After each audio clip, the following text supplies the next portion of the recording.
está con nosotros la magistrada María Luisa Vigil de Laniado.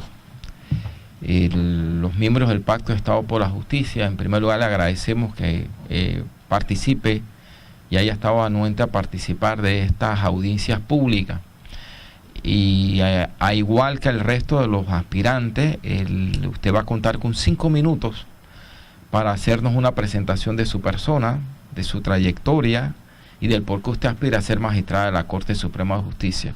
Finalizado ese tiempo, ese término, usted quedará a la disposición de los miembros del Pacto de Estado por la Justicia para que le formulemos las preguntas que a bien tengamos en base al temario que oportunamente se le hizo llegar. Dicho esto, tiene la palabra. Buenas tardes. Gracias, señor Procurador. Señores miembros de la Comisión del Pacto de Estado por la Justicia, señores de los medios de comunicación, ciudadanos todos que hoy nos acompañan. Me siento honrada de estar en este espacio. Estoy convencida de que estamos en un ejercicio de transparencia y de democracia y que hoy, como país, nos fortalece. Voy a hacer una presentación muy breve y no tan formal porque siento que estamos en un conversatorio. Mi nombre es María Luisa Vigil de Laniado. Soy casada, tengo 3 hijos. 2 de ellos ya son profesionales y el más pequeño está en último año de su carrera universitaria. Yo nací en la ciudad de Panamá, pero los primeros años de mi vida nos trasladamos a la H3 porque mis papás trabajaban allá. Y tengo una anécdota que para mí fue importante. Me acuerdo que cuando íbamos a la Catedral San Juan Bautista, que a lo mejor algunos de ustedes conocen, yo era una niña de 5 o 6 años y me quedaba mirando el ojo que está allá en el altar y le tenía miedo. Mi papá era un hombre de esos muy estrictos, esos papás que daban órdenes nada más con mirarnos. Y me decía, quédate tranquila, pórtate bien, ese ojo te mira. Entonces yo crecí con esa convicción que hay un ser superior, que hay un temor que uno tiene que tener, que hay una rendición de cuentas que vamos a tener que dar en algún momento y que no hay verdad oculta.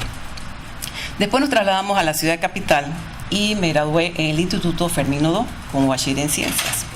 De allí ingresé a la Universidad de Panamá y obtuve el título de licenciada en Derecho y Ciencias Políticas. Tengo un diplomado en gestión bancaria, tengo un posgrado y maestría en el Instituto de Estudios e Investigación Jurídica. Hice estudios de maestría y de doctorado en la Universidad de Rosario, en Argentina, y actualmente me encuentro en proceso de sustentación de tesis.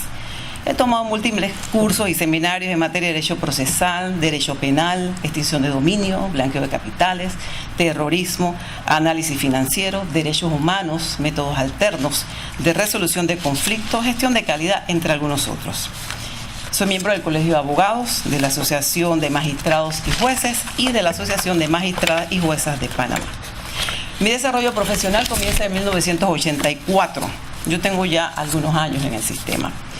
Fui nombrada como oficial mayor del juzgado 11 de Circuito Penal de Chorrera y les cuento que siempre he estado en el área penal. Yo nunca he tramitado, nunca he ejercido la profesión de abogado y nunca he trabajado en ninguna otra área que no sea la penal.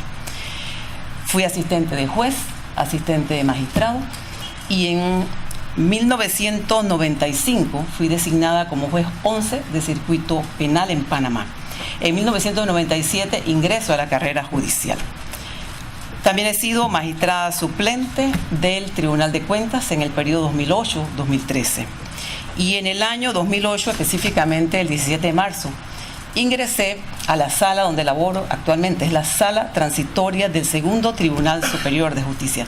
Inicialmente esto comienza como un programa de cogestión judicial que quizás algunos de ustedes conocen, pero que posteriormente, cuando se nos van asignando y cambiando las competencias, entonces ya la sala tiene pleno conocimiento de las causas que ocurren en Darién, en la comarca Gunayala, en Colón, en San Miguelito y en toda el área oeste. Es decir, Veracruz, Arraiján y Chorrera hasta San Carlos, porque el resto de los magistrados tienen competencia de los hechos que ocurren en Ciudad Capital. Como miembro del Poder Judicial, esto me dio la oportunidad en el año 2004-2006 de formar parte de la Comisión Intersectorial de Alto Nivel, que en esa oportunidad presentó la elaboración de las políticas en materia criminológica para el Estado. Nosotros trabajamos ahí durante 2 años, Recuerdo que trabajamos con la profesora Aida Selles del Instituto de Criminología y con connotados expertos estuvo el Ministerio Público, el Ministerio de Gobierno, Sistema Penitenciario. Finalmente realizamos el trabajo, yo formé parte de esa comisión que realizó el informe final y en la cual pues se hicieron recomendaciones a corto, mediano y largo plazo, temas de transparencia, rendición de cuentas, prevención, reinserción social. Esto fue adoptado por el presidente Torrijos en el año 2006, recuerdo que fue el decreto ejecutivo 260. También he tenido la oportunidad como miembro del Poder Judicial. En el año 2014 se me nombra como coordinadora de la Cumbre Judicial Iberoamericana. Esta es una estructura de cooperación e intercambio de buenas prácticas en materia judicial. La conforman 23 países de Iberoamérica.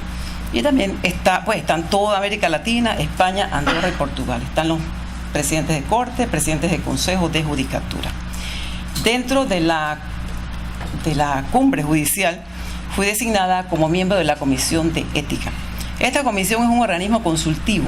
La conformamos 7 países. Está Panamá, Argentina, Colombia, República Dominicana, España, y realizamos, primero que nada, consultas que los diferentes poderes judiciales realicen en materia de ética. También se han elaborado una serie de documentos que no quiero extenderme porque apenas tengo 5 minutos, pero que destaca el dictamen de los aspectos éticos, el papel de los jueces en las redes sociales. Y este fue un documento que se encuentra ahora mismo en Panamá, ya sujeto a la aprobación del Pleno para que procedamos a divulgarlo. Y contiene recomendaciones importantes, un llamado al juez, al buen comportamiento, al buen uso, a la prudencia que hay que tener en el uso de las redes sociales. También participamos en el Premio Iberoamericano al Mérito Judicial. Se examinan todos los aspirantes y se somete pues al cuestionamiento de la comisión, y en este año ese premio lo obtuvo la jueza Elvira Rossetti de Argentina. Trabajamos en documentos como el papel de los jueces ante la prensa y finalmente pues en este momento me tocó ser parte del análisis de los comentarios al Código Iberoamericano de Ética Judicial. Particularmente le tocó a Panamá, a través de mi persona, el análisis del tema de la transparencia. Importante destacar que con ocasión de cumbre, Panamá obtiene la oportunidad, y esto es la primera vez que ocurre en nuestro país, de conformarse como la Secretaría Pro Tempore de Cumbre. Es el segundo organismo al mando. Y es un aspecto importante, porque apenas les menciono que como eje temático, y significa que esto es el tema que nosotros vamos a desarrollar dentro de los próximos 2 años. Perdónenme, estoy un poco mal de resfriado. El eje temático es la sostenibilidad de la paz social, los retos de la administración de justicia frente a las nuevas exigencias del milenio. ¿Y cómo hemos hecho esto? Porque fue la exigencia de cumbre en base al objetivo 16 de Naciones Unidas, que no es más que llamar a la paz social, a la inclusión, a escuchar todos estos derechos humanos, a la lucha contra la delincuencia. Está el eje de cooperación judicial y el de independencia judicial. Con este tema nosotros, y es el trabajo que tenemos al frente, durante estos 2 años hay reuniones preparatorias, reuniones talleres. Significa que todos los miembros de cumbre con este tema van a desarrollar sus trabajos, que son los productos que finalmente van a dar y que nos sirven como consulta a toda Iberoamérica a través de cumbre. También he tenido la oportunidad de ser punto focal por parte del Poder Judicial en el programa El Pacto. Este es un programa de cooperación internacional que desarrolla la Unión Europea y que tiene que ver con todo lo que es lucha contra el crimen organizado. Con ocasión del pacto, en este momento en la Corte estamos trabajando específicamente una consultoría con la magistrada Ana Bendaño de España, y que tiene que ver con todo el tema de implementación de la jurisdicción de integridad y de transparencia. Les agradezco entonces pues la oportunidad de este espacio que me han brindado y me someto a las preguntas que ustedes tengan a bien formularme. Gracias, magistrada. Iniciamos con el representante de la Defensoría del Pueblo. Muy buenos días, magistrada, y muchas gracias por esta oportunidad que le da a esta Comisión del Pacto de Estado por la Justicia y al pueblo panameño de conocer su trayectoria y sus puntos de vista en los distintos temas de interés que vamos a estar tratando la tarde de hoy. Mi primera pregunta, y es una pregunta que hacemos a todos los candidatos y candidatas, sería, en su opinión, ¿qué valor tiene el derecho internacional de los derechos humanos y las decisiones de los tribunales y organismos internacionales de derechos humanos en nuestro ordenamiento jurídico, y qué peso daría a los mismos en sus fallos? Agradezco su pregunta. Fíjese, yo creo que los jueces de antes no somos los de hoy, hemos ido evolucionando. El valor que tiene para mí es importante, es parte de nuestro llamado bloque de constitucionalidad.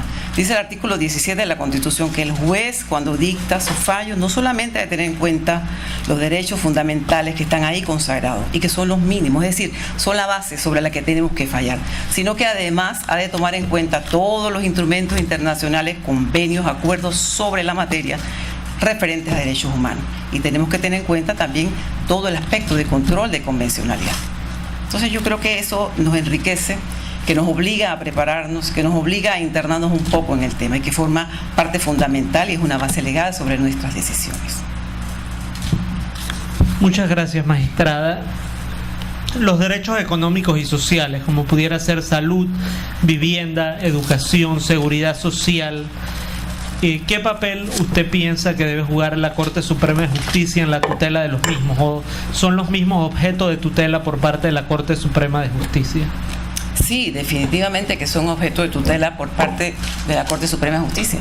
La Corte tiene como función primordial la guarda e integridad de la Constitución. Y entonces allí dentro está todo ese catálogo de todo el reconocimiento de los derechos económicos y sociales, de todo ese criterio que se ha dado en las corrientes en los últimos tiempos de que debemos reconocer esos derechos fundamentales, que el derecho se está humanizando, que no podemos trabajar de espaldas a ellos. Muchas gracias, magistrada. En el tema de los grupos en condición de vulnerabilidad, ¿cómo pudiera contribuir la jurisprudencia de la Corte Suprema de Justicia a su protección? Yo pienso que aplicando la doctrina del bloque de la constitucionalidad y el control de convencionalidad, derecho interno y las convenciones, acuerdos y tratados sobre ello, porque sin lugar a duda tiene que reconocerse, es que ya los juicios, la apreciación que estamos dando se hizo más amplia, hay todo un abanico en temas de derechos humanos. Como Estado hemos firmado una serie de tratados y de acuerdos que sin duda ninguna nosotros hemos de considerar. Bien, esta última pregunta no es del temario, surgió de una de las entrevistas que hicimos anteriormente, pero también me gustaría conocer su opinión al respecto y es en relación a los acuerdos de pena. Y si usted estaría de acuerdo con que se diera mecanismos procesales para que las víctimas de delitos pudieran presentar formalmente sus oposiciones a los mismos, obviamente en los casos que las involucran.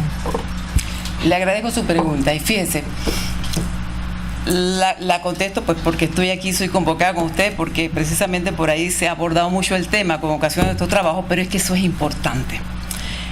Dice la ley, y es parte de la evolución que tuvimos, que la víctima puede ser oída, pero si la víctima se opone al acuerdo de pena, no es un elemento como para que el juez le niegue lo pedido. Entonces, ¿dónde se quedó el derecho de la víctima?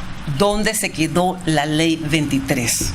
¿O es que acaso esa pena, la víctima que fue el primer actor en esto, el que sufre lo más fuerte de ese delito, entonces ahora no es oída? Ahora se nos olvidó esto. Y si pensamos en eso, y si pensamos que estamos respetando un bloque de constitucionalidad, yo conozco el artículo 220 del Código Procesal Penal, eso es así, o sea, legalmente eso es así. La opinión de la víctima no va a cambiar esto. Pero creo que tenemos que pensar un poquito más allá.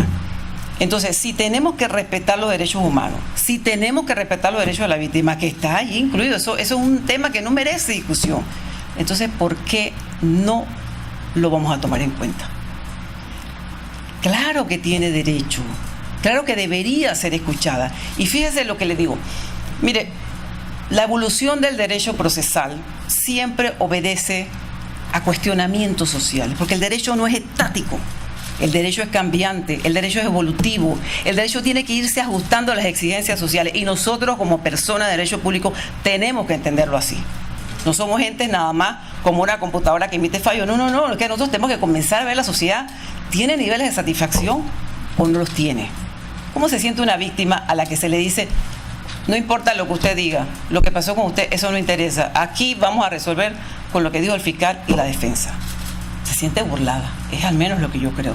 Entonces, si bien es cierto, tenemos una figura procesal que sí sostiene un criterio, y no tengo duda al respecto, deberíamos pensar si eso merece una reforma. Yo creo que es momento para eso. Yo leía la vez pasada al doctor Gustavo Yal, que es el presidente de la Corte Suprema de Ecuador, y Gustavo Yal introducía un tema interesante, y él hablaba de la jurimetría, y decía, la jurimetría es cuando el sistema judicial comienza a preguntar a la opinión pública acerca de sus resultados. Y no se trata tan solo de un tema de transparencia, perdonen, no se trata de que llenemos nuestras cortes con papelitos que digan qué piensa la gente, ni tampoco se trata de que hagamos una estadística que los abogados definitivamente es que no entendemos. De lo que se trata es que reconozcamos que los ciudadanos, los afectados, las víctimas, el más desposeído, tiene derecho a opinar y tiene derecho a decirnos a nosotros si está satisfecho o no con esos cambios que hemos hecho, porque es que los cambios van destinados a ellos, nosotros no podemos trabajar de espaldas a eso. Entonces, llega el momento en que los institutos procesales están ahí y son muy buenos. La gente que trabaja ahí es muy competente, claro que lo es, pero falta la otra parte, al menos es lo que yo pienso. Falta ese elemento de participación ciudadana, falta ese elemento de parte nuestra que tenemos un compromiso social y entonces tenemos que comenzar a preguntarle a la sociedad si hay niveles o no de satisfacción. Si lo que hasta aquí hemos hecho está bien, bueno, continuamos porque vamos perfecto. Pero si la respuesta no es así, entonces es momento que comencemos a hacer los ajustes necesarios. ¿Y por qué le digo esto? Porque yo estoy convencida de que cuando esto se hace, se logra la paz social. Si no hay seguridad jurídica, si la gente no cree en las instituciones de derecho, si la gente no cree en el que lo juzga, entonces ¿cómo vamos a tener como país una paz social? ¿Cómo se fortalece la democracia? Muchas gracias, no tengo más preguntas. Tiene la palabra el representante, el vicepresidente del Colegio Nacional de Abogados. Gracias, señor procurador. Magistrado, un placer tener la oportunidad de platicar con usted sobre algunos aspectos concernientes a la administración de justicia. Lo primero que me llamó la atención al inicio de sus 5 minutos, y voy a hacer esa pregunta, es sobre el rol del juez en las redes sociales. Cuando uno va a los tribunales ve un letrero que dice el juez no acepta entrevista de nadie. Entonces va en la práctica aislando a esa persona, convirtiéndole a una persona como escondida, alguien que no tiene amigos, lo cual es lo más absurdo a mi humilde criterio, porque evidentemente un juez es un ser humano igual que todos nosotros, siente, le corre sangre por las venas y al final tiene cualidades y defectos como todos los seres humanos. Esa iniciativa a la cual usted hizo alusión al inicio de su intervención, alcancé a escuchar y puedo rescatar de que debe ser aprobada por el Pleno. Quisiera que nos hablara un poquito más para conocer un poco sobre esto, porque al final lo que debo entender es que se le permitirá a los jueces hacer uso de las redes sociales y hacerlo más humano. Es lo que entendí. Quisiera que nos aclarara un poquito sobre eso. Bueno, le explico. El dictamen sobre la participación de los jueces en las redes sociales es un documento que elaboró la Comisión de Ética de la Cumbre Judicial Iberoamericana. No es un documento de mi autoría. Como le expliqué, somos 7 miembros de diferentes países. En 2015 se aprobó ese documento. Y el documento contiene 50 y tantos artículos. En Panamá requiere de la aprobación del Pleno. Para que esto sea conocido y sea divulgado, yo me estoy adelantando un poquito a eso. Requiere de la aprobación del Pleno, pero Panamá es parte de la cumbre, así que eso es lo que inmediatamente debe ocurrir. Y el documento no es más que un llamado a la prudencia al juez al participar en una red social.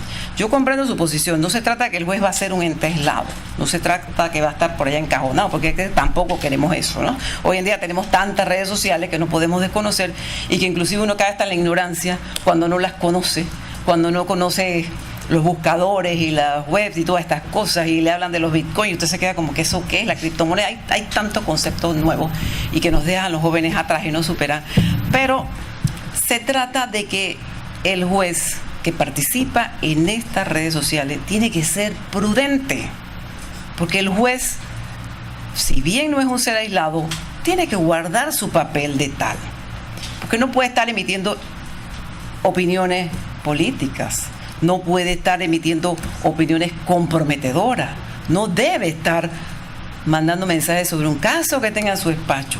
Tampoco debe estar por ahí coqueteando con las personas que tramitan en su despacho y gastándose fotos y relajitos, pues entonces comienza este observador neutral que es la sociedad de sí, ¿qué está pasando aquí?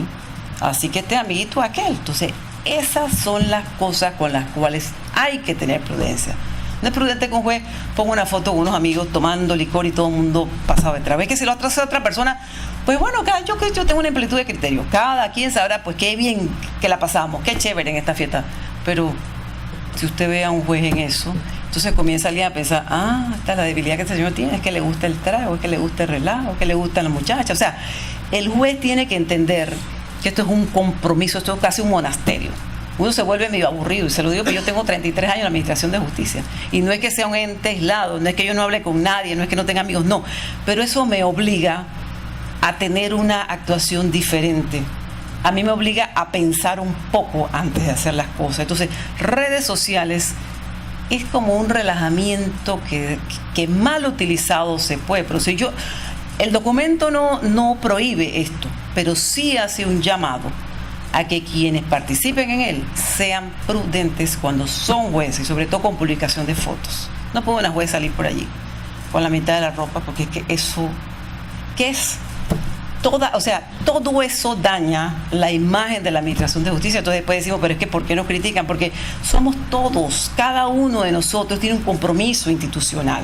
Entonces cada uno tiene que cumplirlo en ese sentido, y sobre todo quizás es un llamado a los jueces más jóvenes, a estos muchachos que apenas están empezando.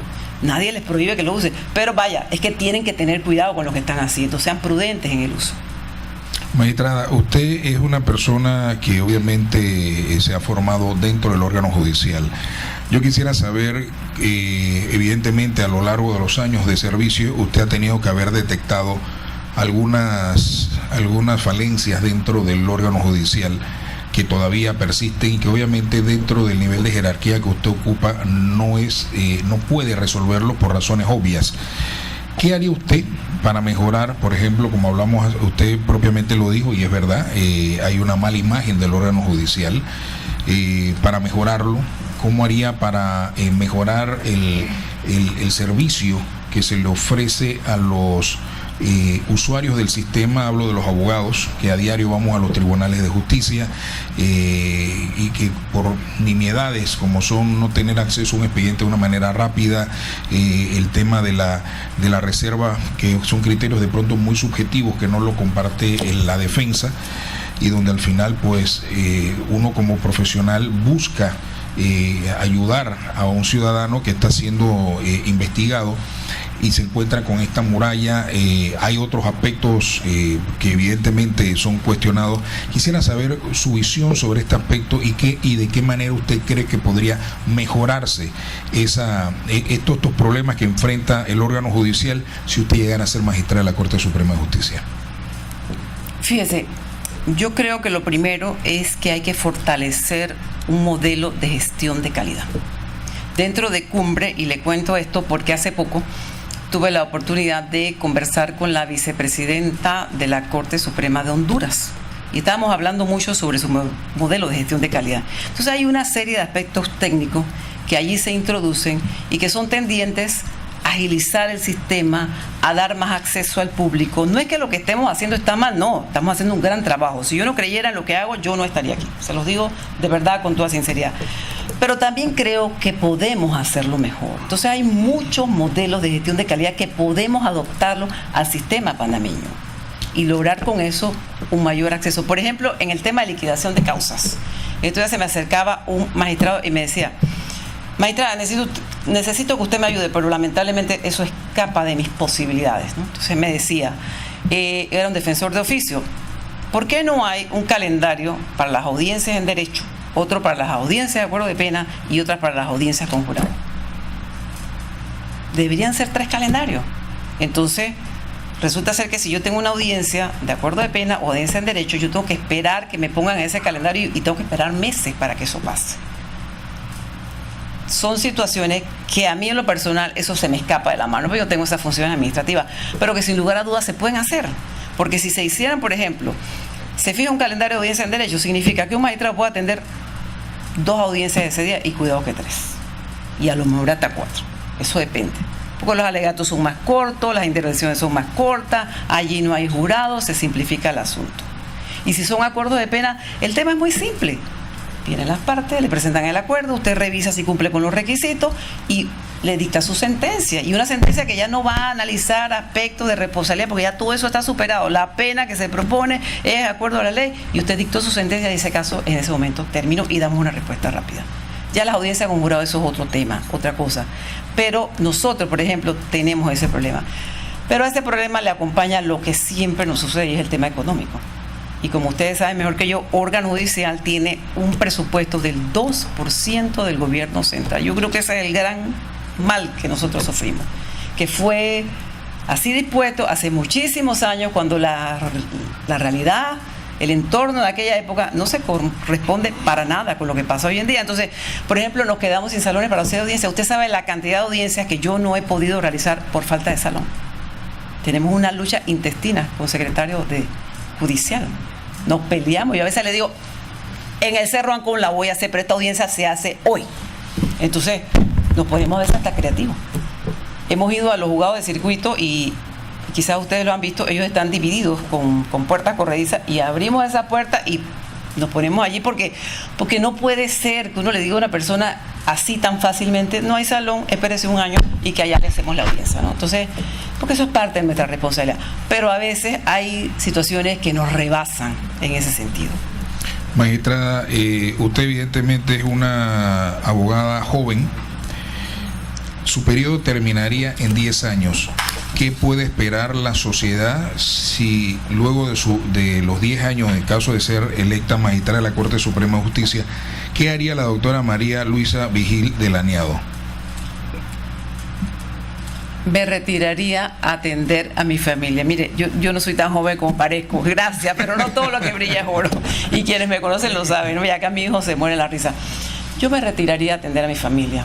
Fíjese, yo tengo una nostalgia con mi familia porque mis hijos se criaron viéndome ser servidora judicial. Crecieron en ese día a día, en esa entrega que yo tuve.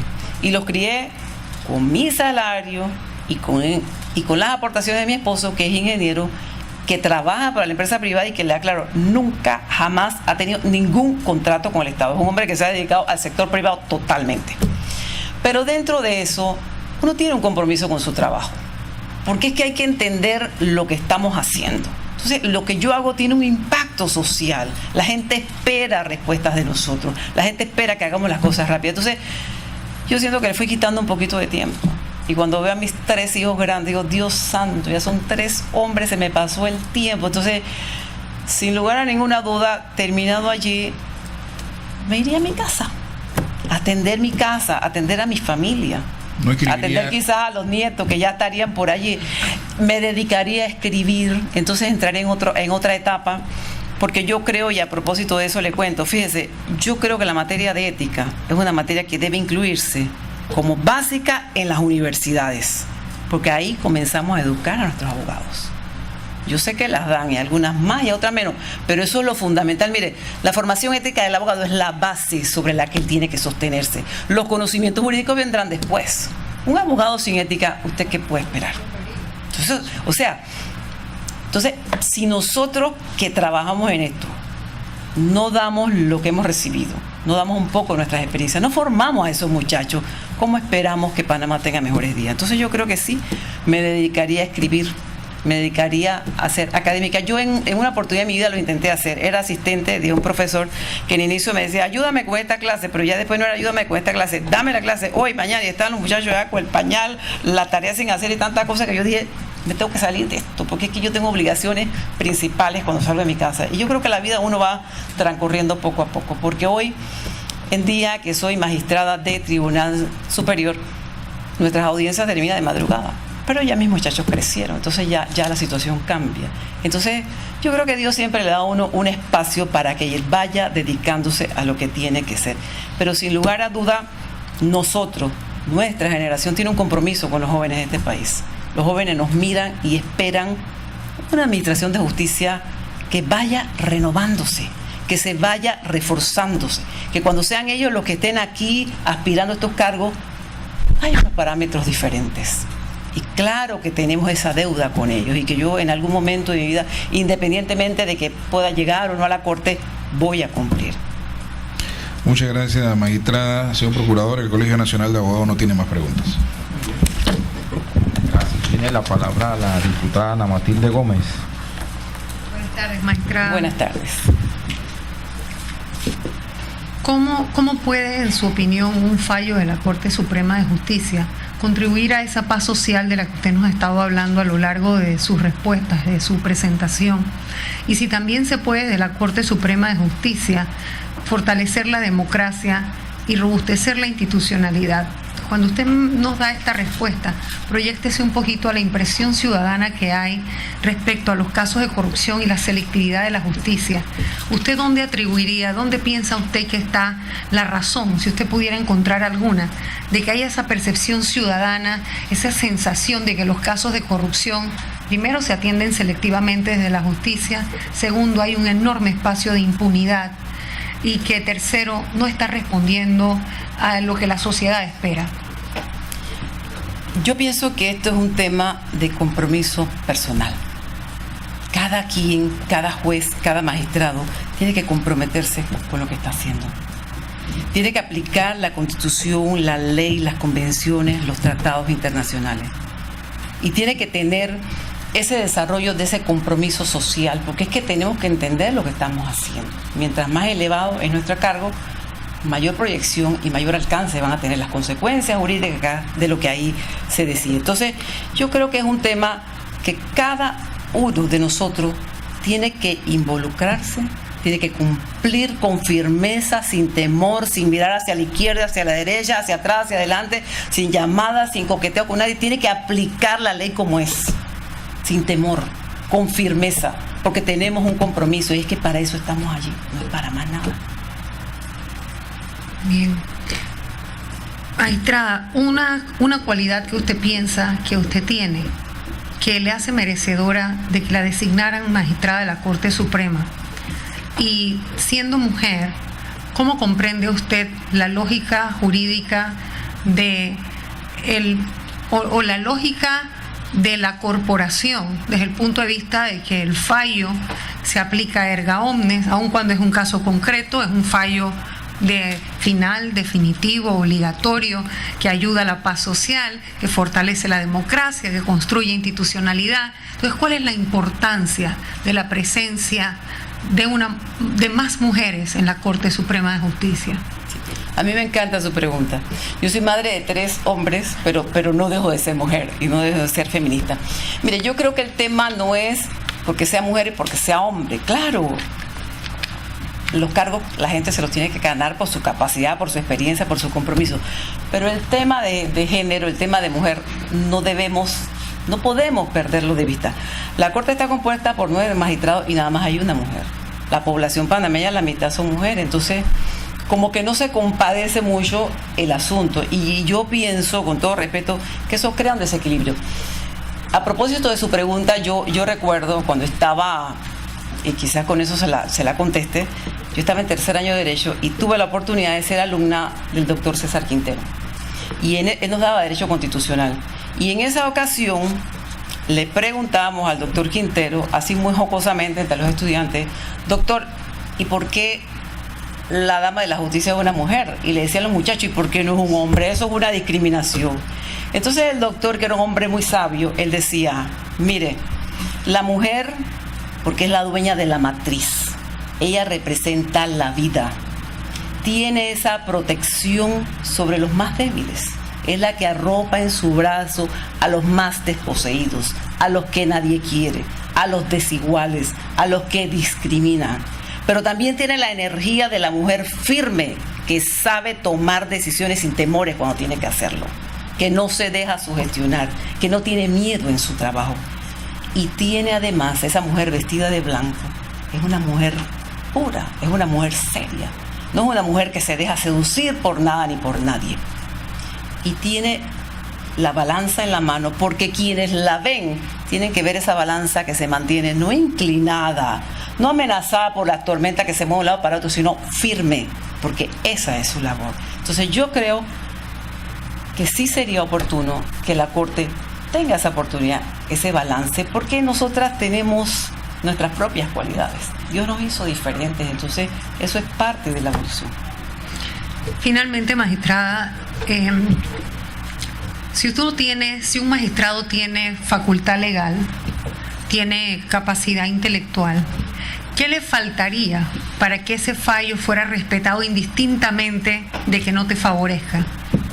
Aun cuando no estés de acuerdo, está tu autoridad legal, está la facultad, la capacidad intelectual, la facultad legal, pero ¿qué más? ¿Qué es ese otro elemento que le da al juzgador, al magistrado, que pues designado en una corporación tan importante como la máxima autoridad de justicia en el país, donde, insisto, son fallos definitivos, que muchas veces, no sé si los magistrados están conscientes, que determinan la vida de uno y varias personas, cambia la vida para siempre de alguien con la decisión de un juez, aun cuando uno no estuviera de acuerdo, pero lo importante sería respetar el fallo. ¿Cuál es ese elemento que le hace falta a un magistrado para que ese fallo sea respetado aunque no sea compartido?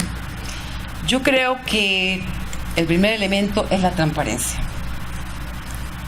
¿Y por qué le digo esto? Porque cuando la gente entiende, y esta transparencia forma parte de un todo, cuando se motiva una decisión y cuando la gente entiende de dónde salió esta decisión, aunque no le sea favorable, entonces allí comienza un poco a balancearse el asunto. Y también, sin duda ninguna, tiene que respetar el debido proceso, pero a eso le debe acompañar que sea una persona también que tenga la solvencia moral. Todos esos son elementos que se van conjugando y que van fortaleciendo el fallo. Y quien resulte perjudicado sienta que fue juzgado por un tribunal independiente, imparcial, que se le respetaron sus garantías. Que si el fallo no salió a su favor, se le dieron derecho a que ejerciera todos los recursos de las acciones que tuviera a bien. Muchas gracias. No más preguntas, procurador. Gracias. Gracias. Tiene la palabra el padre Eric. Sí, muy buenas tardes. Magistrada, ¿cuáles considera usted que son los principios básicos que debe tomar en cuenta todo juez antes de dictar un fallo? Bueno, los principios procesales, sí, me habla usted de eso. Los principios procesales están contenidos en el Código Procesal Penal, del artículo 1 hasta el 28. Inmediación, gratuidad, celeridad, derecho a la defensa, igualdad de las partes, debido proceso, la diversidad cultural, la independencia y demás, son muchos. Pero yo pienso que el principio que sostiene y que debe tomar en cuenta el juez son dos: independencia e imparcialidad, porque creo que de ahí se deriva todo lo demás. Y los derechos humanos, sin lugar a duda. Ese respeto que merecen las partes, esa garantía de estar ante un tribunal imparcial. Gracias, magistrada. Según su opinión, ¿cuáles son las fortalezas y qué debilidades le ve usted a nuestra Constitución? Bueno, las fortalezas, considero que la función del Pleno, la guarda y la integridad de la Constitución la tiene nuestra más alta corporación. Esa es una fortaleza. Pero las debilidades es el escaso presupuesto. Porque es que ¿cómo usted lleva a cabo su labor si no tiene un presupuesto adecuado para hacerlo? Me parece que es eso. Nada más, muchas gracias. Muy bien, padre. Tiene la... Ya padre, ¿no? Sí, tiene la palabra la representante de Alianza Ciudadana, que ella estuvo con nosotros. Buenas tardes, magistrada. Mi nombre es Ileana Molo, soy ingeniera de profesión, soy presidenta de la organización Afropanameña Soy, que es una organización no gubernamental que trabaja para los derechos humanos de las personas afrodescendientes, y estamos en representación de la Alianza Ciudadanos y miembros de la Red de Derechos Humanos. Es un placer estar acá y que nos haya dado también esta oportunidad para poder conversar un rato con usted. Y mis preguntas van a ir un poco más dirigidas también al tema de derechos humanos, y quisiera pedirle pues que la tomáramos así como muy relax y que nos pudiera expresar en su opinión personal qué son los derechos humanos para usted. Fíjese, yo creo que es el que tiene todo individuo por ser persona. Ese con el que nacemos y ese que tiene que respetárselo a lo largo de nuestra vida. No importa el color de nuestra piel, no importa si nacimos pobres, no importa si somos inteligentes, no importa si somos feos, bonitos, de quién somos hijos, si tenemos influencia o no las tenemos. No importa nuestra creencia religiosa, no importa nuestra tendencia.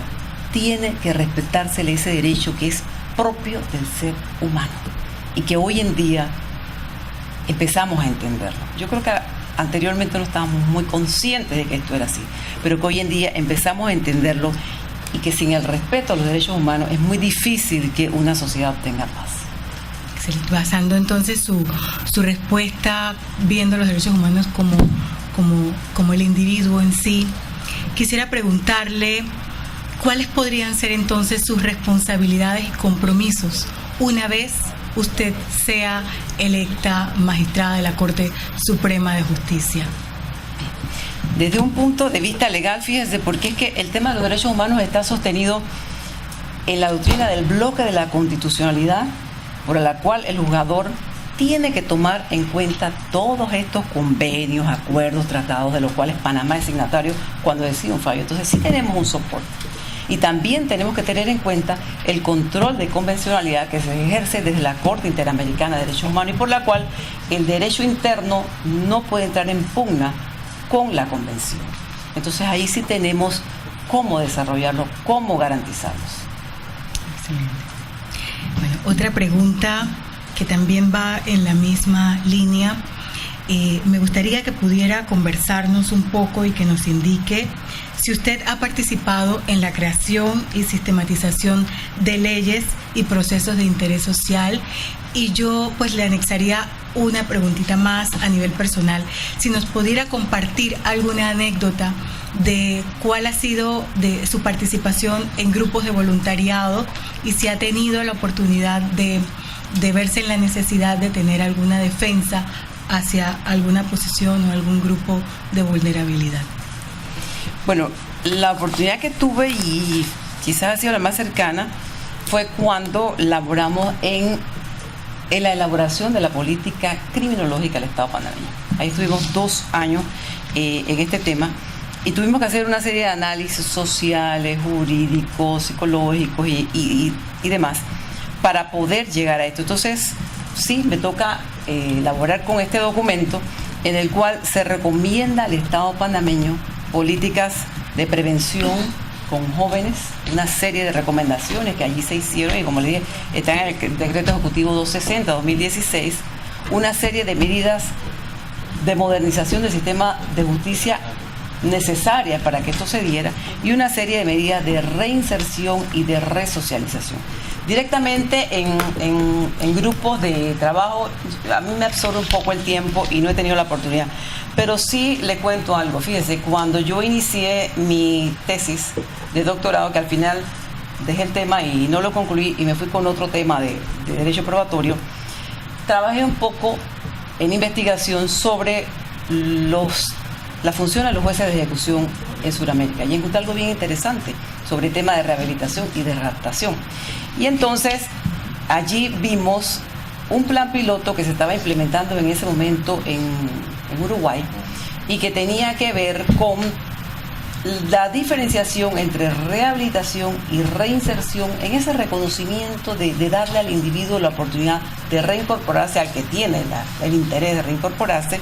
Y el asunto resultó muy interesante. Habían acuerdos con empresas privadas de incentivos fiscales para que los contrataran y había una especie de barrio que estaba cercado, dentro del cual se ubicaba al que salía del penal y se le ubicaba allí con su familia. Durante 2 años se le daba un tratamiento psicológico, psiquiátrico, espiritual, para que el individuo pudiera ir nuevamente ingresando a la sociedad.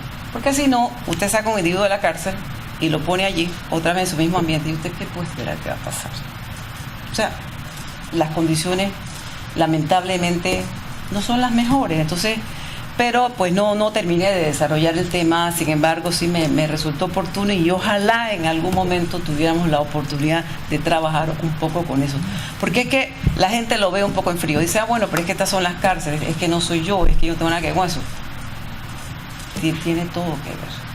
Es el individuo que sale resentido, el peligro que tenemos cualquiera de nosotros cuando estamos allí, el peligro que tiene nuestra familia. Entonces, si nosotros no nos preocupamos, si nosotros no hacemos algo, si nosotros no damos una respuesta diferente, entonces, ¿cómo podemos esperar un cambio? Una última pregunta. ¿Ha tenido usted oportunidad de ofrecerle su servicio como abogada gratuitamente a algún individuo para algún caso donde se hayan visto violentados sus derechos humanos? No, lamentablemente no, porque como les dije, yo siempre he trabajado para el Poder Judicial, inclusive desde que era estudiante. En 1984 apenas estudiaba, entonces yo nunca he ejercido la profesión.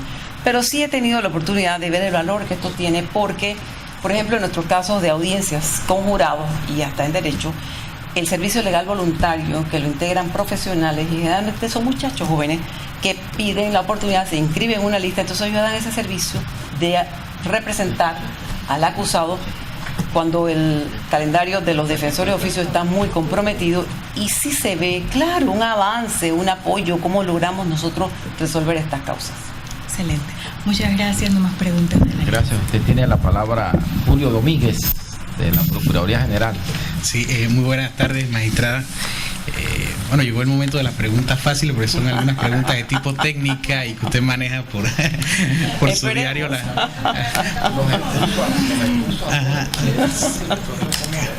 Sí, así mismo es. Así es. Sí, entonces la primera pregunta que tengo en este sentido, magistrada, es la siguiente. ¿Puede por favor explicarnos o decirnos cuál es el objeto del recurso de casación en el sistema penal acusatorio? Bueno, en el sistema penal acusatorio el asunto se amplió un poco más. ¿Y por qué le digo esto? Porque dentro del sistema tradicional, la casación es lo que todos sabemos: reparar el agravio hecho al procesado, uniformar la jurisprudencia nacional. Pero dentro del sistema penal acusatorio hay una concepción diferente, y es la protección de los derechos y garantías fundamentales que se han visto vulnerados. Eso es, en esas tres causales que están en el artículo 181 y que se cambia un poco el recurso, están allí contenidos. Entonces yo pienso que ese es el objeto. Además, claro, de reparar los agravios y de uniformar la jurisprudencia. Muchas gracias. Usted aspira a ser magistrada de la Sala Penal. Sí. La Sala Penal, como parte de la Administración de Justicia, generalmente, pues históricamente también posee una mora en cuanto a la resolución de sus causas, misma mora que también se evidencia en el Pleno. Como usted eventualmente también puede formar parte del Pleno de la Corte Suprema de Justicia, la pregunta sería la siguiente: ¿qué acciones usted tomaría para tratar de reducir o erradicar esa mora, ya sea tanto en la Sala Penal, a la que podría formar parte, o también cuando integre el Pleno en alguna de las causas en que le toque ser ponente? Bueno, yo pienso que definitivamente esto se arregla con la adopción y puesta en práctica de un buen modelo de gestión. Latinoamérica entera tiene muchísimo que aportar en esto. Esto es un tema de voluntad, de comprometerse en eso, de comenzar a mirar qué es lo que se adapta más al sistema panameño para poder dar respuesta. Porque claro que hay alternativas. Y son cuestiones muy puntuales de aspectos técnicos que nos ayudarían a salir de donde estamos. Listo, una última pregunta, ya retomando un tanto la pregunta final que hizo el representante de la Defensoría de Oficio relacionado con los acuerdos de pena, un tema pues en debate y en materia de opinión ahorita en los medios. Sabemos que los acuerdos de penas están establecidos en nuestra legislación como un método alterno de resolución de conflictos. El Ministerio Público tiene dentro de sus políticas y su forma de negociar acuerdos el llamar a la víctima, escuchar, informarle de qué se desarrolla y escucharla. Sabemos también que según la ley, pues la opinión de la víctima, tal cual lo mencionó hace un rato en su intervención, pues no resulta vinculante ni obligatoria para el Ministerio Público. Sin embargo, para nosotros sí es importante tomarla en cuenta y partir con esa opinión para negociar la pena. Los jueces, por otra parte, los jueces de garantía tienen la posibilidad de negar estos acuerdos si hay visos de corrupción o venalidad o banalidad también en lo que propone el Ministerio Público, así que de alguna manera pueden negarlos también. Sin embargo, entonces la pregunta sería la siguiente: ya escuchamos su opinión de que hay que hacer un cambio legislativo para que la opinión de la víctima sea escuchada y tomada en cuenta con mayor firmeza. La pregunta sería entonces: ¿cuál en específico sería, a su juicio, esta modificación, esta reforma procesal para que la opinión de la víctima tenga necesariamente que acatarse, y si esto no podría afectar en alguna manera la mora judicial en la resolución de casos? Sí. Mire, definitivamente yo no creo que eso va a afectar la mora judicial, y se lo digo porque hay que respetar el derecho de la víctima consagrado en la ley 23, es lo que pienso. La forma sería notificarlo de los acuerdos de pena. Hay quienes se nos han acercado, inclusive querellantes, que me dicen: no me notificaron del acuerdo de pena, me acabo de dar cuenta que hoy ustedes aquí van a hacer esta audiencia, y me han sorprendido por esto. Entonces, de ninguna manera eso riñe con el tema de la mora. Sería notificarle del acuerdo de pena y dejarlo participar en la audiencia. No para impedir, fíjese, yo no quiero revolucionar el país. Decía que ahora, si la víctima se opone, aquí a nadie le van a poder aceptar un acuerdo de pena. No. Pero sí para darle el derecho a que dé sus razones, y que esas razones nosotros podamos tomarlas o no en cuenta, porque eso puede cambiar circunstancias. Una víctima que se nos acerca, por ejemplo, me dice: a mí nadie me ha resarcido daño, o es que ¿en qué se va a convertir esto? Ahora este señor, ustedes aceptan el acuerdo de pena, se va donde el juez de ejecución, le aplican una conmutación y en poco tiempo está en la calle. Entonces, ¿dónde se quedan mis derechos? Yo creo que hay que oírla, no para establecer un requisito sin el cual no se pueda admitir el acuerdo de pena, pero sí darle la oportunidad de ser escuchada, y que sea en base a lo que argumenta, porque también podría aparecer una víctima caprichosa que dice: no, yo no quiero que le pongan el acuerdo de pena, y estos casos de violencia doméstica que se están dando, que usted sabe cómo funciona, la gente denuncia y de repente hicieron las paces y qué sé yo qué, y vuelven y pelean, y es como un círculo, ¿no? Entonces no es un tema caprichoso tampoco, tendrían que sustentarse razones jurídicas de fondo y válidas, pero que sí deben ser oídas. Claro que tiene que ser considerado, porque es que esto es fundamental en la decisión. Fíjese, es como tomar una decisión a espalda de una de las partes. Yo lo veo así. Si hay un querellante, y si hay un defensor, y si hay un representante de la sociedad, al finalizar el proceso, yo, juez, tomo una decisión de cómo termina este caso, y le digo al afectado: usted aquí no diga nada porque esto lo vamos a decidir acá. Y no es que esté mal, y no es que sea ilegal, no, pero es darle el derecho. Es que tiene que presentarse hasta el juez y argumentar sus razones. Ya digo, sus razones pueden ser tomadas en cuenta, como no, pero eso es lo que produce el equilibrio dentro del proceso. Muchas gracias. No hay más preguntas. Yo a lo que acaba de decir usted, magistrada, parto de un principio básico, ¿no? No podemos crear una sociedad resentida. Sí. Y la sociedad resentida por nada es que nadie las escucha. Claro. Usted dijo algo que me parece bien importante, ¿no? Yo la idea la tomé desde otra perspectiva, ¿no? Las pequeñas cosas nos hacen cambiar en grande. Yo me disculpan que me aparte un poco, pero antes de hacerle la pregunta, ¿no? Este país va a cambiar el día en que todos nos digamos buenos días, hola, ¿cómo está? ¿Sí? Permítame, la gente que va en el metro, que se levante sin tener que a nadie pedírselo y darle la oportunidad o el asiento, no sé cómo se le llaman ahí. Y cuando nos demos cuenta de eso, nada más con esas pequeñas cosas estaremos en el primer mundo.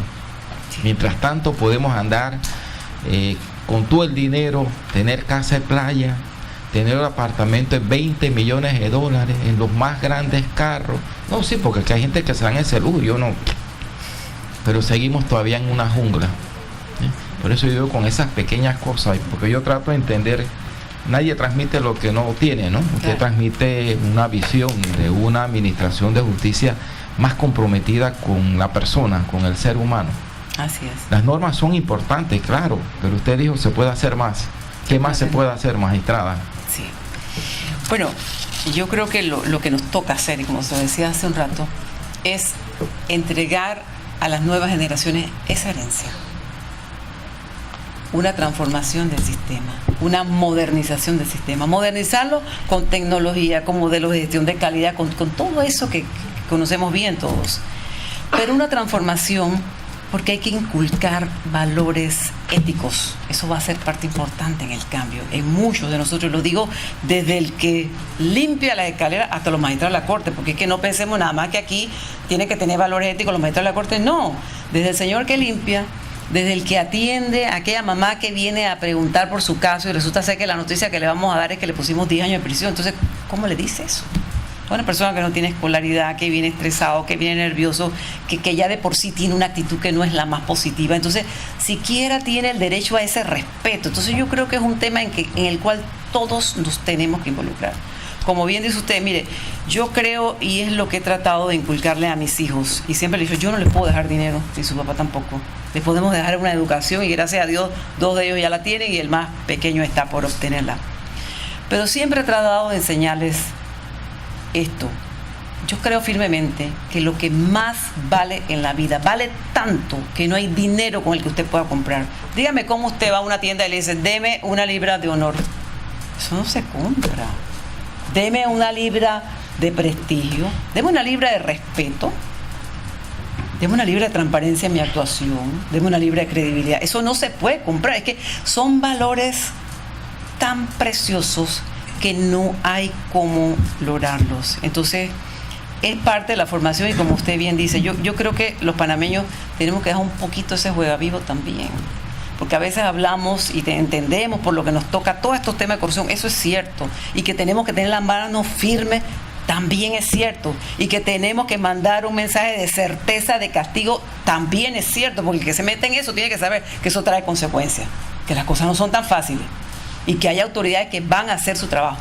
Pero también creo que a veces nosotros nada más miramos lo que otros hacen y lo que nosotros hacemos.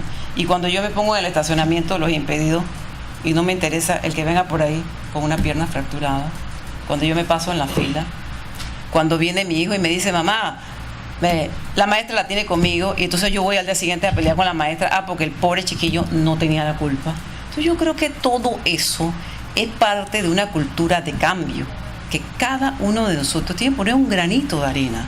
Queremos esa paz social, entonces nos impronta a todos, y sobre todo en tema de administración de justicia. Bueno, en esa misma dirección usted dijo, los jueces de ahora ya no somos los de antes. No. ¿Qué ha cambiado hoy día para que una magistrada y después de haber pasado todo un proceso en el órgano judicial, tenga esa idea y tenga esa convicción? ¿Qué ha cambiado hoy día que el juez es distinto? Fíjese, yo le diría que los retos que enfrenta el juez de hoy. ¿Por qué?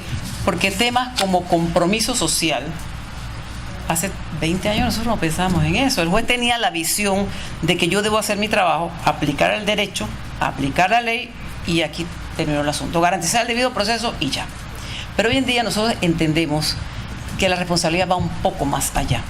Esos derechos humanos de primera, de segunda, de tercera, llamamos hasta por la cuarta, y que está en boga ahora los de tercera generación, la participación ciudadana, el derecho que tiene el ciudadano a escucharlo, el compromiso que tenemos nosotros, porque es que no somos entes aislados. Yo no puedo pensar que mi labor llega hasta aquí, firmé la sentencia y ya. No, nosotros tenemos que darle respuesta. Y ellos tienen derecho a cuestionarnos, si no, no estaríamos aquí. Si no fuese así, yo no tendría objeto de estar aquí, no tendría para qué estar hablando de todos estos temas, ni ustedes tampoco me los estarían preguntando. Entonces, ya llegó el momento, porque es parte de la evolución humana, es parte de ese derecho humano que hoy se reconoce, que los asociados hacia los cuales van dirigidos nuestros efectos, nosotros entendamos que hay un compromiso y que hay una rendición de cuentas, que hay una transparencia, que tenemos que dar explicación, y que no es que me estén cuestionando mi vida. Si yo soy persona de derecho público, yo tengo que decirle a la sociedad quién soy yo y qué estoy haciendo, de dónde saqué lo que tengo o cómo lo obtuve, porque es que todo eso nos va a fortalecer. Entonces ya es un rol que se tiene que cumplir, porque sin eso es muy difícil que tengamos una democracia. Es lo que pienso. No sé si lo que usted planteaba va relacionado con lo que otra magistrada también del sistema decía, que había hecho un estudio de los últimos fallos de la Corte Suprema, y le permitía llegar a una conclusión, como que había jueces conservadores y jueces, magistrados conservadores y magistrados progresistas en materia de derechos humanos. ¿Qué opinión tiene, o pudiera darnos usted alguna idea o desarrollar algún planteamiento con respecto a eso? Sí, bueno, yo esos fallos no los he estudiado y no quisiera opinar. Sí, por eso digo en términos directa, pero en generales. términos generales decir una cosa. Claro que hay personas más progresistas y más avanzadas y más conservadoras. Es que también, por lo que usted me decía hace rato, el juez también es un ser humano y tiene su formación social, ideológica. Detrás de cada uno de nosotros hay una historia. Entonces, eso hace parte de lo que nosotros también transmitimos. Claro que nos obliga al estudio, al compromiso, al conocimiento, pero más allá de comprender lo que de hecho es que todo el mundo pues lo sabe, pero es cómo lo aplicamos. Entonces eso es parte del ser social. Cada uno, cada juez como magistrado, cómo recepta todo esto y cómo lo proyecta en su trabajo. Sí. Yo termino con esta pregunta antes de que se le formule una que nos llegó del sitio que tenemos de la Procuraduría, para que todo el mundo que está viendo este proceso nos haga llegar sus inquietudes, ¿no? Definitivamente que un magistrado no es cualquier juez, aun cuando todo magistrado tiene que ser un juez, pero no puede ser cualquier juez, no porque se quede una idea que va a estar en el Olimpo, ¿no? Así es. Pero un magistrado debe tener una visión de un estadista, ¿sí? Por lo que representa la Corte Suprema de Justicia, por el grado de responsabilidad. Usted lo ha dicho aquí, los fallos, las decisiones de los jueces impactan en la sociedad, de la Corte con mayor razón. Pero también tiene que tener una visión de un jurista, ¿sí? Lo que van a representar su fallo para el resto del sistema y de la sociedad. Tiene que tener una visión ética. Ya usted nos las ha adelantado acá, pero sobre todo debe ejercer un liderazgo, ¿sí? Porque puede ocurrir que en un momento dado un solo magistrado que tenga ese liderazgo, tenga esos valores, tenga esas grandes concepciones, aun cuando esté en minoría, puede cambiar al resto de los 8 magistrados. Yo creo en eso, ¿ah? Así es. No de imponerlo, pero sí de escuchar la autoridad moral de quien está hablando. Usted aquí nos hizo recordar al gran maestro, el doctor César Quintero, y por algo lo recordamos siempre, ¿no? Él tenía un letrero que yo lo reproduje con lo que me acordaba. Cuando él fue decano, decía: no venga a proponerme aquí nada ilegal, nada inmoral, nada ilícito y nada inconveniente. Palabras más, palabras menos, ¿no? Yo me acuerdo que cuando era secretario general, unos abogados me pidieron una cita y el letrero yo lo tenía atrás. Y cuando llegaron, comenzaron a hablar y se miraban unos a los otros. Total que yo nunca supe a qué fueron, ¿no? Yo no sé si que el letrero los intimidó o los pocos cabellos que ya tenía, no sé qué fue. Pero no, yo cuando se fueron, yo le pregunté a la asistente: ¿y esa gente a qué vinieron? Entonces uno tiene que inspirar ese respeto para después tener el liderazgo de cuando uno va a hacer algún planteamiento. ¿Cómo se ve usted en la Corte Suprema con esas visiones así? Pregunta difícil. Yo creo que es la más difícil de las preguntas que me han hecho. En el evento de que eso sucediera, yo creo que hay que tener una visión, primero, que llame a la unidad, a la conciliación, porque es que la división comienza a crear muchos problemas. Entonces fueron muchos pequeños equipos y grupos. Yo creo que eso es lo primero y por eso creo que es importante, independientemente de que sea yo o quien sea, falta un equilibrio femenino, ¿no? Esta mano un poco más tierna que esa, sí, que apacigüe esa tormenta y que llame un poco a la reflexión, al diálogo y a esa toma de decisiones tan importante. Entonces, sí, por supuesto, yo creo que tenemos una responsabilidad en eso y que sí hay formas, siempre se encuentra la forma. Es un tema de analizar por dónde van entrando las cosas. Yo le concluiría esa mano suave, pero con liderazgo, con firmeza, ¿no? Como sin duda ninguna, claro, no imponiendo, como bien dice usted, no sí, imponiendo, no se trata de que yo llegue aquí y ahora todos ustedes van a hacer lo que yo diga, pero sí buscar ese espacio de conciliación, de diálogo, para que podamos tomar la decisión, claro, haciendo que la gente comience un poquito a reflexionar sobre en lo que estamos. En esto la cito a usted, porque usted lo dijo ahí, ¿no? Que se tome conciencia que se está administrando justicia para el otro. Para el pueblo. No para el juez. Así es. De las redes, del sitio que tiene la Procuraduría de la Administración, nos llegó un comentario, una observación, un cuestionamiento de una persona nosotros la vamos a reformular, primero sabiendo el que la hizo se nos está viendo, que la vamos a hacer, pero guardando el respeto, ¿sí? Porque uno a través de las redes, pues a veces, aunque él da el nombre, tampoco es una persona que lo hizo de manera anónima, ¿no? Pero de todas maneras, por el respeto a su persona, hay que hacerle el planteamiento, pero con alguna fórmula que nos permita, pues, escucharla a usted. Lo hago yo en la medida que, como servidora pública de elección popular, soy en la mesa la llamada a hablar por aquellos que no tienen voz. La persona que se comunica incluso es de mi circuito electoral. Por lo tanto, me convierto pues en vocera y transmisora de una inquietud en la que usted misma da pie para ello, porque mire qué interesante, usted prácticamente terminando las preguntas señala con su respuesta, y la cito, nosotros miramos el mal de los demás, pero ¿y qué de lo que hacemos nosotros? Claro. Dijo usted. Es transparencia, es derechos humanos de los asociados. Tenemos que dar una explicación. Yo decía, pero qué oportuna, porque precisamente de eso se trata, de que usted pueda aprovechar esta plataforma que está siendo vista, transmitida por las redes, para aclarar alguna situación que, siendo de carácter personal, no deja de tener una proyección social, porque usted vive en una comunidad. Y también recuerdo de cuando usted iniciaba y hablaba del ojo ese, es así era San Juan Bosco cuando educaba a los jóvenes y trataba de cambiar las conductas. La mejor fórmula que encontró decía, Dios te ve, porque de eso se trata la integridad, de hacer lo mismo cuando te ven que cuando no te están viendo. Entonces él puso ese letrero y yo tenía en el mío, Dios te ve.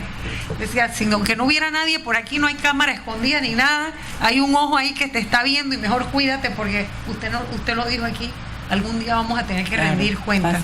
Entonces, bueno, esta familia, este ciudadano, Roberto Camaño, da su cédula, donde vive, y plantea una situación que tiene que ver con usted y su esposo y un terreno colindante a su vivienda. Usted está en libertad de querer hablar de la situación, sí o no, o simplemente, pues, si no quiere referirse a ello, pero aquí plantea, y la pregunta que hace el ciudadano es si, siendo usted funcionaria del órgano judicial, no debe, por encima de más que lo esperado de los demás, respetar la Constitución y las leyes y los fallos. Y él señala que ellos le han vencido 2 veces en juicio y que aún así no ven su derecho restituido.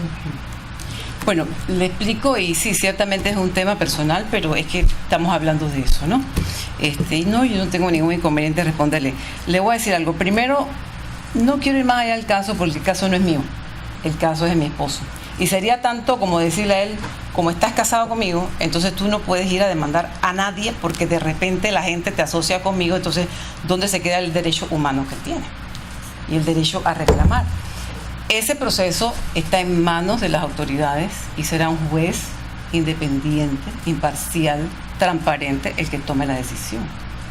No soy yo no me he acercado nunca a nadie a decirle absolutamente nada, jamás lo haría. No tengo directamente nada que ver con ese proceso, y yo creo que ahí hay que esperar simplemente y respetar las decisiones de las autoridades, que el juez le dé a cada quien lo que corresponde. Si mi esposo tiene la razón, que se la dé, y si no la tiene, que se la niegue. Es eso lo único que sucede, porque por lo demás, opinar sobre el caso ya sería comenzar a darle detalles, que de repente alguien dice, usted está viciando el caso, ya usted está aquí favoreciendo o fortaleciendo pruebas, y yo no me quiero meter en eso. Mire, yo siempre me he mantenido alejada de eso. Inclusive en ese proceso había una propuesta para un desistimiento. Entonces, porque yo creo que las cosas de repente no es enfrentarse con la gente, agarrarse a puñal, y en estos procesos civiles que demoran tanto, y al final todo el mundo se desgastó con esto. Entonces yo creo que sí, y ojalá ellos, y no yo, tengan la oportunidad de sentarse a negociar, de sentarse a ver en ese ganar, de repente uno cede, otro más que otro, y que lleguen a un acuerdo, porque me parece que es lo más justo. Yo soy de una cultura de paz. A veces yo creo que uno se desgasta. Bien dicen por ahí que más vale un mal arreglo que un buen pleito, ¿no? Entonces no es tanto como que, ay, vaya, que yo gane. No, entonces uno se sientan a negociar y ven qué es lo que quieren. Entonces, lo que sí le puedo decir es que, por lo que conozco de parte de mi esposo, sí existe esa disposición. Entonces es cuestión que se sienten a negociar y que puedan llegar a un arreglo que todo mundo se sienta satisfecho. A lo mejor alguien tiene que ceder un poco de una parte, de otra, pero la intención es esa, que lleguen a una solución pacífica, porque son métodos alternos de resolución de conflictos. No es la justicia anda aquí, nos vamos a jalar el cabello hasta 30 años más, y cuando termine a lo mejor los que empezaron ya no están ni vivos. Entonces, ¿qué sentido tiene eso? Yo la escucho y no puedo ser más empática. Usted se puede imaginar que si en su casa pasa eso, imagínese en la mía, habiendo sido Procuradora General de la Nación, diputada de la República, y yo la comprendo. Yo más empática no puedo ser. La gente piensa que uno se mete en todos los pleitos. No, es que somos dos individuos que tenemos vidas unidas por el matrimonio, pero separadas en nuestra individualidad. Y cada uno tiene derecho a manejar su vida como considera. Uno opina como esposa hasta cierto límite, pero uno no puede coartar los derechos. Claro, ni tampoco influenciar. O sea, uno tiene que sencillamente esperar y aguantar. No le queda más a usted que aguantar, y que pues ojalá que la justicia prevalezca y que eso tenga un feliz término para todos. Claro, y ojalá que pudieran llegar a algún arreglo. Es que de más le diría que ojalá pudiese ser así. Es duro estar en estos cargos, sí, y no guardar un equilibrio. Si yo voy a aprovechar porque la otra vez me hicieron el comentario. Por eso, para tratar de entender primero el derecho ciudadano a hacer los cuestionamientos, ¿no? Pero cuando uno está en estos cargos, y yo no lo voy a decir por mi tamaño, yo soy una persona chica, ¿no? Siempre me gusta tener presente un pensamiento de Charles de Gaulle, ¿no? Él decía, las personas altas siempre tienen que ser cuidadosas con lo que hacen, porque son las más visibles. Ajá. Pero él lo decía en un sentido metafórico para decir, el cargo más alto es el que más responsabilidad tiene y sobre todo más cuidado debe tener en su conducta. Claro. Porque cuando uno llega a estos cargos, le salen la familia de uno hasta debajo de las piedras. Y hasta la que no es familia. Sí, y si uno no los atiende, uno es el malo. La otra vez alguien me comentaba por ahí, y disculpen que diga esto, pero es que la oportunidad se presta, que alguien llegó donde estaba haciendo una gestión y él no sé por qué razón le dijo, no, yo trabajo con el procurador, y le dijo a esa persona, esa mala gente, porque mi hermana trabaja en la fuerza pública y yo no he llamado para que la promuevan, por eso soy mala gente y no voy a llamar. Ese no es Rigoberto González Montenegro. Yo sé que esto lo están viendo y es probable que allá, si ella me está viendo, salte y chille, porque ese es el problema que yo tengo en este cargo y por eso la comprendo. Claro, ¿sí?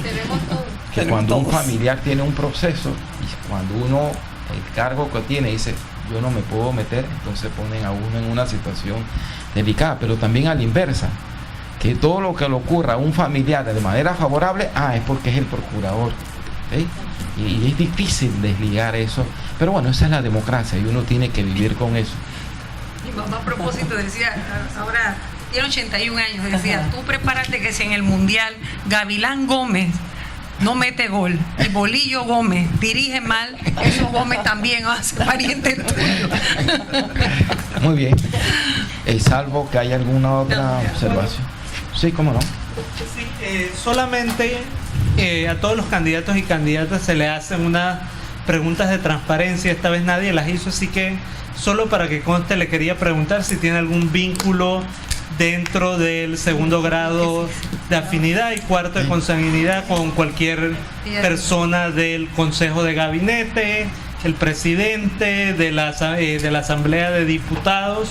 Eso por una parte, y por otra parte si en alguna ocasión ha sido investigado o sancionada por faltas a la ética, sea como abogada o sea como jueza.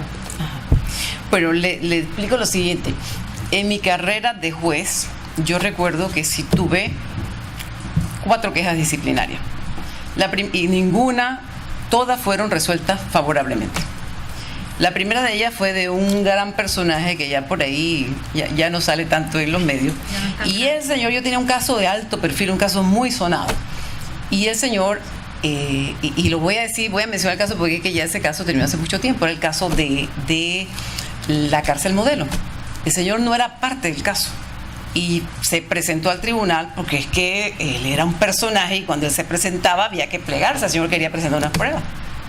Y la secretaria de despacho me dice, juez, mira que tengo un problema allá afuera que usted no le puede recibir las pruebas si no es parte. Entonces el señor vino a hablar conmigo y yo le expliqué, usted no es parte, usted no puede presentar pruebas, reciba la licencia, eso no se le va a recibir. Bueno, eso me dio lugar a una queja que por supuesto no prosperó. La segunda queja sí me la presentó un señor y estaba en mi ejercicio de juez, que él era acusado de un caso. Y la queja la presentó porque yo le fijé fecha de audiencia. Fíjese usted lo descabellado de la situación. Pero ¿qué era lo que pasaba? Que este señor pues estaba involucrado en un caso de una estafa medio complicada con el hijo. El señor le presentó queja a 6 jueces. Después de mí presentó queja contra 6 jueces más. Y llegó una situación que colapsamos y no había juez que le atendiera el caso. Entonces, por supuesto que eso no tenía sentido. Después de allí, como magistrada, me presentaron otra queja. Me la presenta un abogado que era parte en un caso, pues estamos en una audiencia de homicidio. Y cuando estamos en la audiencia de homicidio, también un abogado de estos así medio emblemático. Por la fiscalía va una muchacha recién graduada y la chica muy nerviosa, ¿no? Como ella iba a presentar las alegaciones. La muchacha estaba haciendo un esfuerzo, era buena, pero era su primera audiencia y la muchacha estaba haciendo un esfuerzo. Entonces, claro, aquel evidentemente quería sacar ventaja de la situación. Entonces tenía 2 defendidos y comenzó a hablar con los 2. Y se paraba y se sentaba y hablaba con ellos. Y llegó el momento, yo sé, licenciado, por favor, le llamé la atención y llega la fiscal y me dice, magistrada, yo no puedo así. Por favor, llame al orden a este señor. Entonces yo le dije, licenciado, usted no puede estar hablando con los defendidos, menos en voz alta. Si usted tiene algo que decirle, hágalo. Pásele un papelito, lo que sea, pero no de la forma como usted lo está haciendo. Oiga, el señor se molestó, el señor me enfrentó, yo le dije, la ley me faculta para suspender esta audiencia en este momento si usted continúa en eso. Entonces cuando ya le dijo eso, no interrumpió más, pero al día siguiente me presentó una queja, porque yo estaba violando su derecho de defensa, que por supuesto tampoco prosperó. También como magistrada me presentaron una 4ª queja. Y esta fue porque tenía un caso también muy emblemático en el cual la víctima era una persona muy conocida. Era un empresario muy conocido. Pero lamentablemente el señor lo asesina y se dan una serie de situaciones lamentables allá adentro. Cuando yo veo el caso y digo, esta audiencia que hace la puerta cerrada. Esto no puede ser. ¿Por qué? Porque el abogado había dicho, voy a llevar a mi salón de clase para que vea esto. Yo digo, esto no puede ser. Y todo lo que allí iba a salir, cuestiones de orden moral bien delicadas. Entonces yo digo, no, esto no puede ser. Esta audiencia se hace a puerta cerrada. Bueno, el señor me presentó una queja por eso. Entonces, que por supuesto tampoco prosperó. Y se dio una situación también que no fue una queja, pero yo creo que sí es oportuno decirlo. Yo tenía un caso para resolver en segunda instancia dentro de la sala. Y también era un abogado así medio dificilito. Entonces el señor había ido varias veces a mi despacho. Quiero hablar con la maestra. No puede. Entonces a veces se ofenden, se molesta, pero es que uno no puede estar hablando con las partes. Eso es que no se puede. Si va a hablar, tráigame a alguien y hablamos todos y conversamos. Pero si usted quiere que hable con usted solito, eso no se puede. ¿Qué ocurre? Que en vista de que no pasó y no lo atendí, el señor publicó mi foto en las redes sociales y comenzó a decir cosas como, magistrada, no se deje intimidar por la otra parte, que fíjese que aquí pasó esto y aquello, evidentemente tratando de inclinarme a favorecerlo. Entonces yo digo, yo estoy impedida de resolver este caso. Yo no puedo porque esto ya en mi parte humana ya me golpeó, ya yo estoy molesta, pues esto me parece una falta de respeto. Entonces pedí el impedimento, me lo admitieron y el caso le pasó a otra magistrada, porque es que esas cosas, pues definitivamente el juez tiene que conservar su imparcialidad. Y yo sentía, si yo sigo con este caso, a pesar de eso, si lo favorezco, va a decir la parte contraria, claro, si es que la están asustando por las redes, mira, ya se asustó y ya está. Y si no, entonces también es malo. Entonces ya como que yo sentía que ese proceso para mí ya se había contaminado. Entonces no lo pude resolver. Así que, pero no, yo nunca he sido denunciada, no he tenido ningún proceso en el Colegio de Abogados. Además, tengo una certificación porque la perdí en su oportunidad, que así lo acredita, y no tengo ninguna vinculación con el Consejo de Gabinete. Al señor presidente no lo conozco, yo no conozco al presidente, no conozco a los diputados, no conozco a ninguna de esas personas. Pero sí les debo confesar algo a propósito de su pregunta. Si hay una persona influyente que me pidió que presentara mi hoja de vida, eso sí se lo voy a decir. Y este joven que está aquí, que es mi hijo me dice, que es un abogado recién graduado, mamá, presenta tu currículum. Entonces yo le digo, no, hijo, eso es muy difícil, ¿tú para qué quieres que me meta en esto? Pero preséntalo. No, olvídate de eso, ¿no? Entonces, cuando yo llego a la casa al día siguiente, ¿qué pensaste? ¿Lo vas a presentar? Digo, ya te dije que no me pongas en esas cosas. No, yo estoy muy ocupada. Y me dice, escúchame, te voy a decir algo. Yo a ti te admiro y te he respetado mucho. Y te he visto cómo has ido poco a poco en esta carrera. Y te voy a decir algo, los muchachos como yo, los abogados como yo, esperamos que personas como tú hagan eso y fortalezcan la democracia de este país. Yo no espero menos de ti. Si tú presentas tu candidatura, a lo mejor ahora no lo entiendes, pero tú vas a dar un paso importante y ya vas a comenzar a formar esas bases para que nosotros, el día que nos toque, podamos aspirar en otras condiciones. Entonces, hazlo. Y yo me quedé mirando al chico y yo le digo, bueno, ya me venciste, pues está bien, vamos a hacerlo. Así que, pero aparte de ello, absolutamente nada. Yo jamás me he inscrito en ningún partido político porque es que siempre he estado en el Poder Judicial. Yo tengo vinculaciones y como le dije, mi esposo es ingeniero, no trabaja, no tiene contratos con el Estado, ni tengo realmente ninguna influencia ni ninguna vinculación con absolutamente nadie, solamente con mi familia. Muchas gracias, magistrada. ¿Algún otro comentario, observación? Bueno, gracias, magistrada. Con esto damos por terminada la jornada de hoy en la tarde. Y para mañana es jueves. Yo pensé que mañana era martes. Mire cómo ando yo. El magistrado Juan Francisco Castillo, en la mañana, aspirante a la Sala de lo Civil, y en la tarde Edith Guisao de Bonilla. Gracias, magistrada, y gracias a todos. Terminamos. Gracias a ustedes por haberme permitido este espacio y gracias a todos los que nos han escuchado. Gracias por permitirme formar parte de este ejercicio de democracia. Yo como mujer, como panameña, como miembro del Poder Judicial, me honra estar aquí.